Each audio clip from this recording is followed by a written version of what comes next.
നമസ്കാരം. ന്യൂസ് കേരള പ്രധാന വാർത്തകളുമായി CK നാസർ കാഞ്ഞങ്ങാട്. കൊൽക്കത്തയിലെ വനിതാ ഡോക്ടറുടെ ബലാത്സംഗ കൊലപാതകത്തിലും തുടർന്നുള്ള അക്രമ സംഭവങ്ങളിലും പ്രതിഷേധിച്ച് നാളെ രാവിലെ 6 മണി മുതൽ ഞായറാഴ്ച രാവിലെ 6 മണി വരെ IMA പണിമുടക്കും. അടിയന്തര സർവീസുകളും കാഷ്വാലിറ്റിയും പ്രവർത്തിക്കും. OP, അടിയന്തരമല്ലാത്ത ശസ്ത്രക്രിയകൾ തുടങ്ങിയവ മുടങ്ങുമെന്നാണ് IMA വാർത്താക്കുറിപ്പിൽ അറിയിച്ചിരിക്കുന്നത്.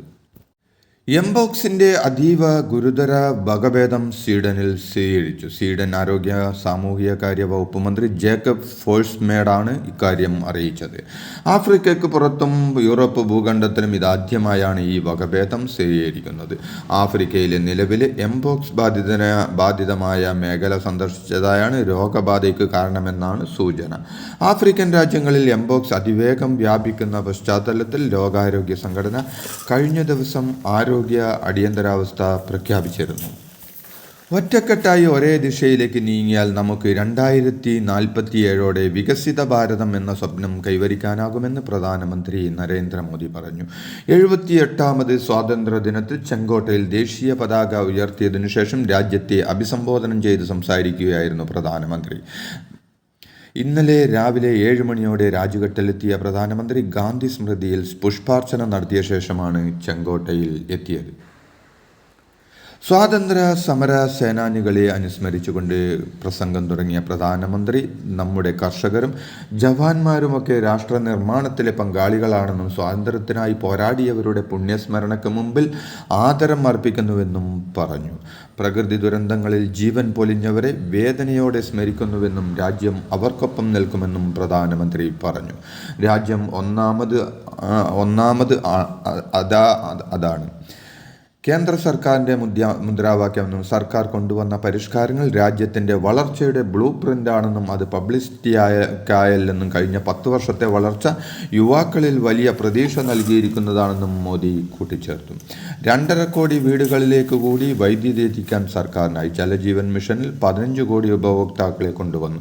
സ്വച്ഛ് ഭാരത് പദ്ധതിയും വിജയം കൈവരിച്ചു. എല്ലാവരെയും ഒപ്പം ചേർത്തുള്ള വികസിത ഭാരതമാണ് സർക്കാരിൻ്റെ ലക്ഷ്യമെന്നും മോദി കൂട്ടിച്ചേർത്തു.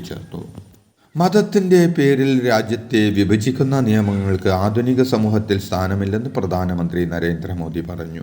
നിലവിലെ ഏക സിവിൽ കോഡ് വിവേചനപരമാണെന്ന് രാജ്യത്തെ വലിയൊരു വിഭാഗം ജനങ്ങൾക്ക് തോന്നുന്നുവെന്നും അതിനാൽ ഏകീകൃത സിവിൽ കോഡ് നടപ്പാക്കേണ്ടത് നമ്മുടെ കടമയാണെന്നും മോദി പറഞ്ഞു.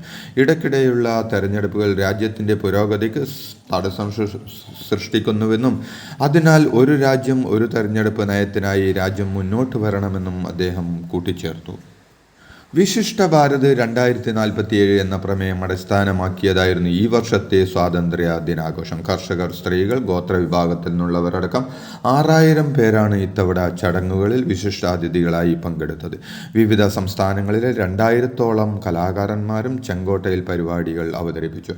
പാരീസ് ഒളിമ്പിക്സിൽ പങ്കെടുത്ത ഇന്ത്യൻ സംഘവും ആഘോഷങ്ങളുടെ ഭാഗമായി. അതേസമയം ആഘോഷങ്ങൾ കണക്കിലെടുത്ത് ദില്ലിയിലെ തന്ത്രപ്രധാന മേഖലകളെല്ലാം സുരക്ഷാ വലയത്തിലായിരുന്നു.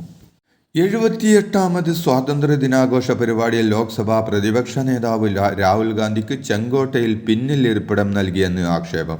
കേന്ദ്രമന്ത്രിമാർക്കും വിശിഷ്ടാതിഥികൾക്കും പിന്നിലായി 5ാമത്തെ നിരയിലാണ് രാഹുൽ ഗാന്ധിക്ക് സീറ്റ് നൽകിയത് എന്ന് ചൂണ്ടിക്കാട്ടിയാണ് സമൂഹ മാധ്യമങ്ങളിലടക്കം വിമർശനം ഉയരുന്നത്. ഒളിമ്പിക്സ് കായിക താരങ്ങൾക്ക് ഇരിപ്പിടം ഒരുക്കാനായാണ് അങ്ങനെ ക്രമീകരിച്ചത് എന്നാണ് ഔദ്യോഗിക വിശദീകരണം. തിരുവനന്തപുരം സെൻട്രൽ സ്റ്റേഡിയത്തിൽ മുഖ്യമന്ത്രി പിണറായി വിജയൻ പതാക ഉയർത്തി. പരേഡിന് മുഖ്യമന്ത്രി സല്യൂട്ട് സ്വീകരിച്ചു. വയനാട് ദുരന്തത്തിൻ്റെ പശ്ചാത്തലത്തിൽ സംസ്ഥാനം അതീവ ദുഃഖത്തിലാണെന്നും എന്നാൽ വിഷമിച്ചിരുന്നാൽ മതിയാകില്ലെന്നും നമുക്ക് അതിജീവിക്കേണ്ടതുണ്ടെന്നും മുഖ്യമന്ത്രി പിണറായി വിജയൻ സ്വാതന്ത്ര്യദിന സന്ദേശത്തിൽ പറഞ്ഞു. ശാസ്ത്ര സാങ്കേതിക രംഗത്ത് ഏറെ നേട്ടങ്ങൾ കൈവരിച്ചുവെന്ന് പറയുമ്പോഴും പ്രകൃതി ദുരന്തങ്ങളെ മുൻകൂട്ടി പ്രവചിക്കാൻ രാജ്യത്തിനാകുന്നില്ലെന്ന് മുഖ്യമന്ത്രി പറഞ്ഞു. വിശിഷ്ട സേവനങ്ങൾക്കുള്ള മെഡലുകളും ജീവൻ രക്ഷാ പതക്കും മുഖ്യമന്ത്രി വിതരണം ചെയ്തു. സംസ്ഥാനത്ത് ഇന്ന് പത്തനംതിട്ട, ഇടുക്കി ജില്ലകളിൽ ഓറഞ്ച് അലർട്ടും 12 ജില്ലകളിൽ യെല്ലോ അലർട്ടും പ്രഖ്യാപിച്ചു. ഒറ്റപ്പെട്ട പ്രദേശങ്ങളിൽ കനത്ത മഴയ്ക്ക് സാധ്യതയുണ്ടെന്നാണ് മുന്നറിയിപ്പ്. അതേസമയം സംസ്ഥാനത്ത് അടുത്ത ദിവസങ്ങളിൽ വ്യാപകമായി ഇടിമിന്നലോടുകൂടിയ മിതമായ ഇടത്തരം മഴയ്ക്ക് സാധ്യതയുണ്ടെന്ന് കേന്ദ്ര കാലാവസ്ഥാ വകുപ്പ് അറിയിച്ചു. തെക്കൻ കിഴക്കൻ അറബിക്കടലിനും തെക്കൻ കേരള തീരത്തിനു മുകളിലായി ചക്രവാത ചുഴി രൂപപ്പെട്ടിട്ടുണ്ടെന്നും റിപ്പോർട്ടുകളുണ്ട്. വയനാട്ടിലെ പുഞ്ചിരിമട്ടത്ത് ഇനിയുള്ള വീടുകളിൽ താമസം സുരക്ഷിതമല്ലെന്ന് ദേശീയ ഭൗമശാസ്ത്ര കേന്ദ്രത്തിലെ ശാസ്ത്രജ്ഞൻ ജോൺ മത്തായി പറഞ്ഞു.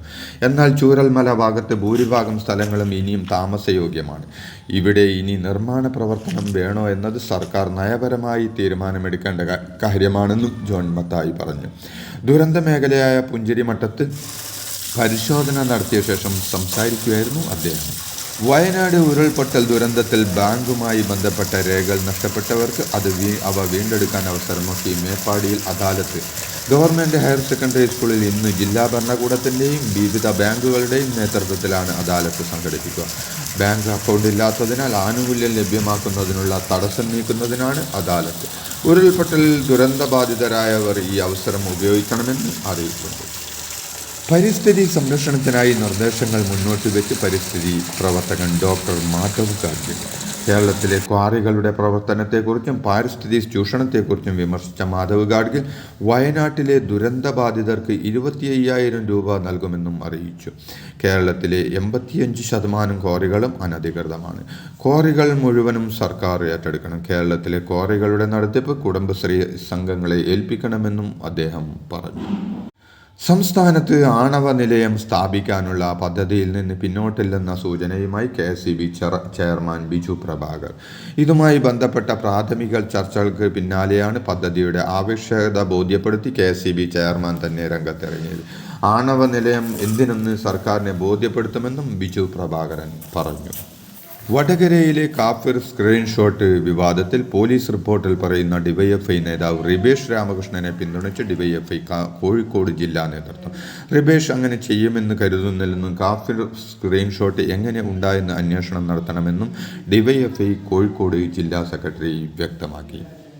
വിവാഹത്തിന് മുമ്പും വധുവിനും വരനും വിവാഹപൂർവ്വ കൗൺസിലിംഗ് നിർബന്ധമാക്കണമെന്ന് കേരള വനിതാ കമ്മീഷൻ അധ്യക്ഷ P. സതീദേവി പറഞ്ഞു. വിവാഹം രജിസ്റ്റർ ചെയ്യാനായി വിവാഹപൂർവ്വ കൗൺസിലിംഗ് സർട്ടിഫിക്കറ്റ് നിർബന്ധമാക്കണമെന്നുള്ള ശുപാർശ സംസ്ഥാന സർക്കാരിന് നൽകിയിട്ടുണ്ടെന്നും അധ്യക്ഷ പറഞ്ഞു. ഇതോടെ ഇന്നത്തെ പ്രധാന വാർത്തകൾ സമാപിച്ചു. നന്ദി, നമസ്കാരം.